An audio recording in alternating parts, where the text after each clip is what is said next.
On this Dr. Martin Luther King Day, we reflect on the fight of justice by taking a look at Renee Good and George Floyd's incidents. And as we honor Dr. King, let's take a look at his great speech, I've Been to the Mountaintop.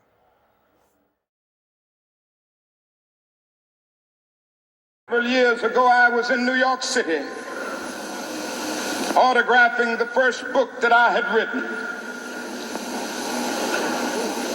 And while sitting there autographing books, a demented black woman came up.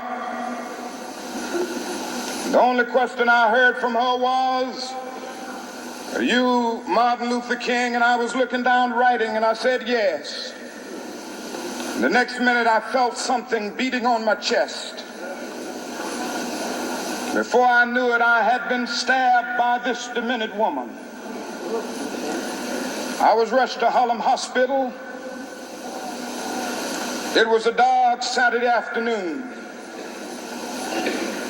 And that blade had gone through, and the x-rays revealed that the tip of the blade was on the edge of my aorta, the main artery.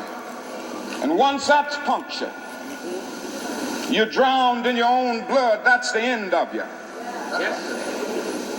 It came out in the New York Times the next morning that if I had merely sneezed, I would have died. Well, about 4 days later, they allowed me, after the operation, after my chest had been opened and the blade had been taken out, to move around in the wheelchair in the hospital.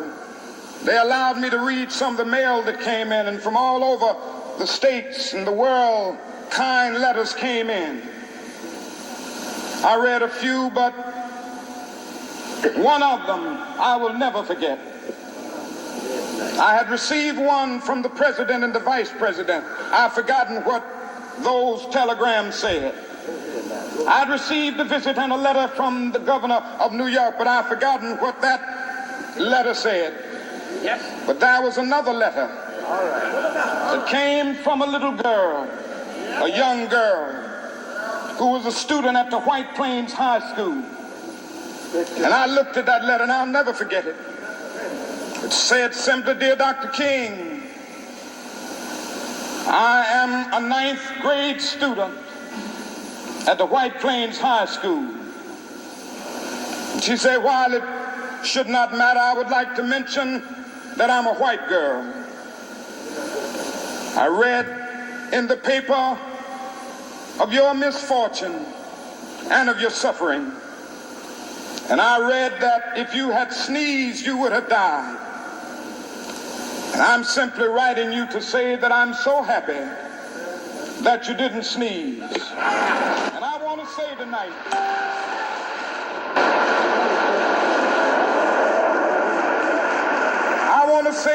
that I too am happy that I didn't sneeze, because if I had sneezed, I wouldn't have been around here in 1960, when students all over the South started sitting in at lunch counters.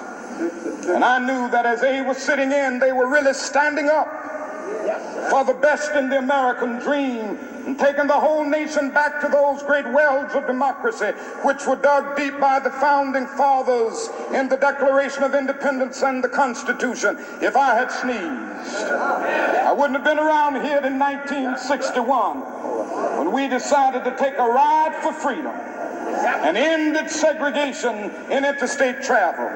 If I had sneezed, I wouldn't have been around here in 1962, when Negroes in Albany, Georgia, decided to straighten their backs Shout up. out to Albany, And whenever men and women straighten their backs up, they are going somewhere, because a man can't ride your back unless it is bent. If I had sneezed,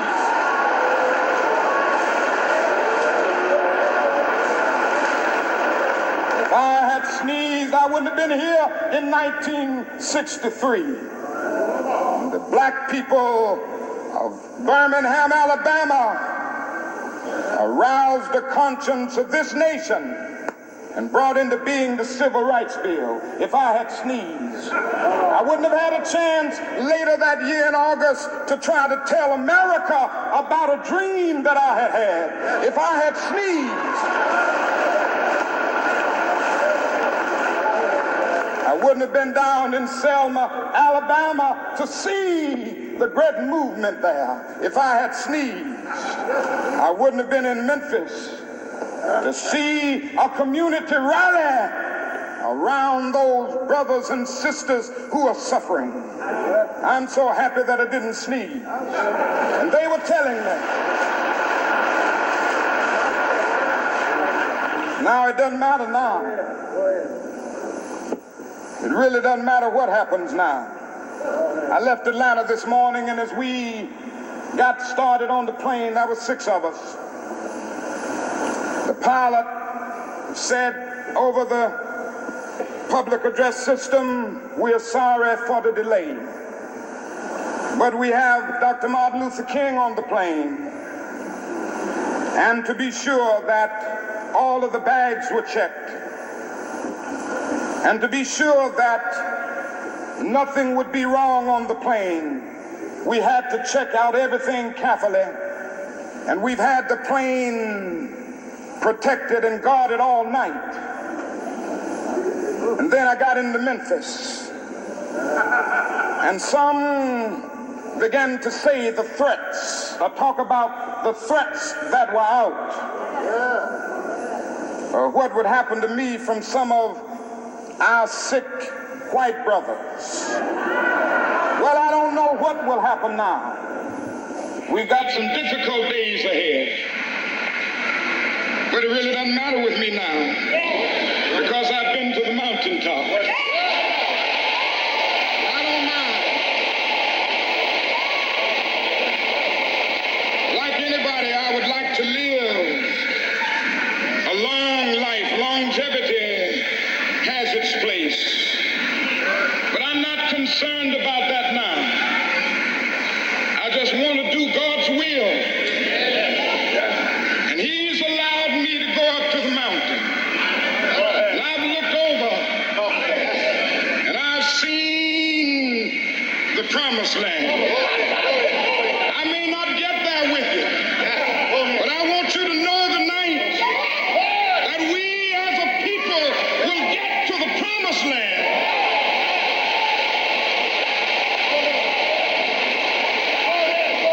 So I'm happy tonight. I'm not worried about anything. I'm not fearing any man. Mine eyes have seen the glory of the coming of the Lord.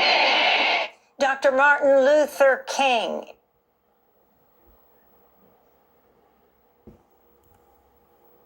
There was a look at Dr. King, "I've Been to the Mountaintop" speech, which is a great speech. As we know, that was one of his last speech before his life was taken. Today, I would like to reflect on Dr. King, Renee Good, how it all intertwined together. George Floyd, was going on in Minnesota today. But first off, I would like to acknowledge where he said in that speech about Albany, Georgia. Of course, I grew up there. And it's a saying going that Dr. King had made a response that he would not return to Albany, Georgia. And it was in a reference as like he was disgusted with Albany, Georgia. But as you could see in that speech, he was actually congratulating or uplifting the black people at that time, how tremendous of abilities they had. They was willing to do things on their own.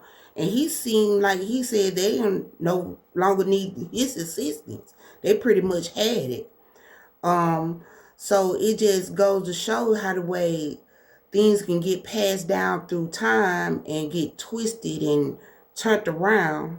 And if people just go back and do a little research, they can understand the meaning of a lot of things that happened in the past and how it applies to the future, and keep it in the correct contents and don't take it out of content. With Dr. King's speech, I've been to the mountaintop. I think that he went on a journey spiritually. He had saw a lot of things that's happening now. Like for instance with this Renee Good. He saw that if America didn't get their act together way back then about blacks, it would affect the future. And we at that point right now. When it come to Renee Good, she was a white woman. And he was letting them know way back then, if blacks don't mean much, eventually, one day, it's gonna come a time where the shoes is on the other foot, so to speak.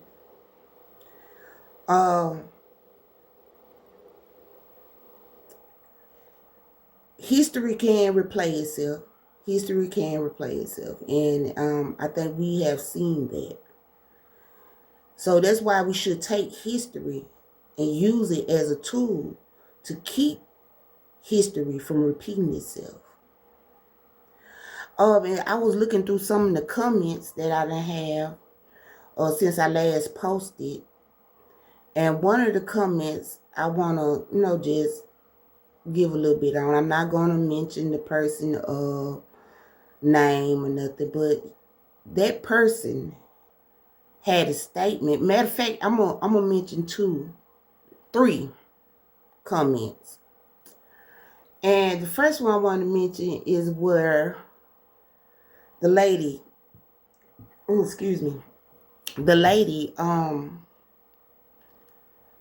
make a remark about Renee Good, saying,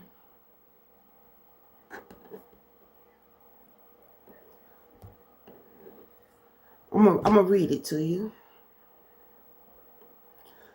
Do your research on Miss Good and find out why her children was taken away from her. I just want to say, my FloMat is not about bashing people. I'm not trying to dig into nobody's personal life. I'm basically talking about what's been shown to the public, what the public know about. Her own personal life is not my concern. I'm reflecting on the injustice that happened with Miss Good, okay? So I really want to be reflecting on what went on in her personal life. And also I would like to comment on another comment that was left in my comments. This person said, I am so heartbroken with all I see happening. Please continue to speak out. I am an older woman from Alabama. Thank you for going. I guess you would say, thank you for doing this information. My pleasure, ma'am. My pleasure. I'm really the type of person that's very private. And like I said once before in one of my videos, that this incident with Miss Good has really moved me. Hopefully that we can come together as the channel grow. We can brainstorm and figure out some things to help prevent these type of incidents, keep them to the bare minimum at least, to stop these type of incidents from happening, and hold the law enforcement officer, man, female, hold them accountable for their actions. No one is above the law. No one is above the law, even the law upholders. You are not above the law. So getting into the FloMat of today's video, with Dr. King's speech, I been to the mountaintop, was very inspirational. It moves me to this day. It moves me to this day. That speech was before my time, before I was even thought of. It was before my time. But it has carried on for decades. And of these past few weeks, the incidents that have happened is very reliable. Very reliable. And we should take heed to what he was saying in the video. His stance of nonviolence was very effective. The protesting was very effective. How the way that it was organized. If you notice in some of his videos where they show the protesters marching, they stayed in like a line. They stayed close together. It was like a protective shield for people to withstand hits and stuff thrown at them and dolls and stuff. And they sung one of the greatest songs of the protesters back in that time was "We Shall Overcome." And they was making a statement with that song, "We shall overcome." And at the time, who was on the Great Depression was blacks. And we could see today's time, we have overcame a lot. A lot. Because of them people has opened up doors for me and others. So we should really take heed to what history is saying. To the Minnesotans that's in Minneapolis and is going through these tribulations, these trials they are going through, do some research on protesting. Dr. King is a great blueprint of protesting. One of the most effective ways of being a protester. His stance was nonviolent. I have said in my other video, he made the opposition look like fools. Why are you fighting when we are not fighting you? What are you so angry about when we are not fighting you? All we ask is for opportunities. That's all we ask for is opportunities. And why should you downgrade me because of the color of my skin, which I didn't have any control over it? That was made by the Creator. That was the decision of the Creator.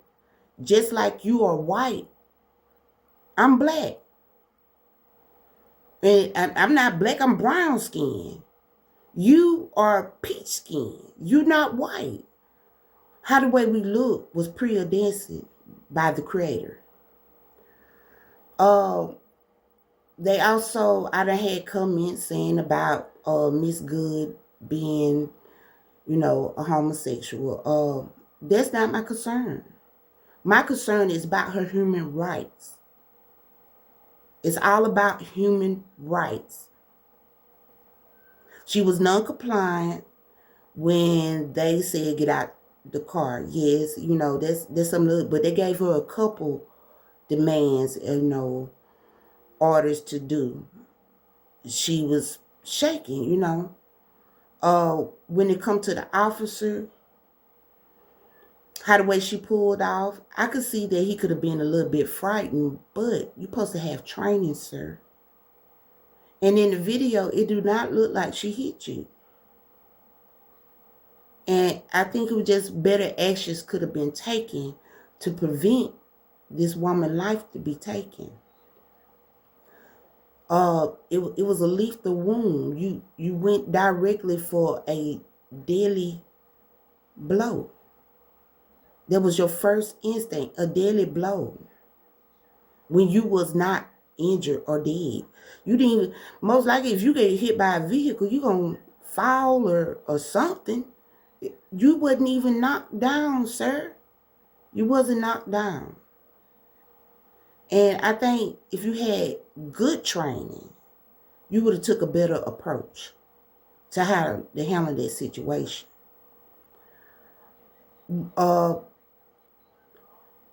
With George Floyd, I have looked at videos of him. I know it was at one point in time where he was in the police car. If you go back and look at some of the footage, it was one point in time that he was in the police car. And they drug him back out the police car. Once he was in the police car, it was no reason, I feel, that he should have been drugged back out. The only time he should have been coming out the back of that police car is once they reached the jail carport to escort him inside the jailhouse. It should not be now another reason for him to be pulled out that police car. Yes, he was stretched out. He was moving around. Close the doors. If his feet or his legs got injured while you closing the doors, that would have been on George Floyd. Because sit up. Sit up. But it was no reason for him to be pulled back out that police car. My video is going to be short, but I just want to put in a video. Oh, yeah, and another update. I want to do my flow mat. I want to have live so I can interact with other people, have comments, and we can come and say, brainstorm, see where we can go from there. I got one point of view how the way I think would be a good way to minimize some of these police incidents where people's lives are being taken. I don't really want to get into that until I start doing lives. As of now, YouTube is preparing my account for lives. I got to do some few more steps to get it going. But once they get going, I will be going live. And thank you to my subscribers. The numbers have went up. I appreciate y'all. And as time goes on, make sure you share the video. Share the video so we can get it out there. And if to the new viewers, if this resonate with you, like, share, and subscribe. And until next time, thank you for watching BWPOV, a Black Woman's Point of View.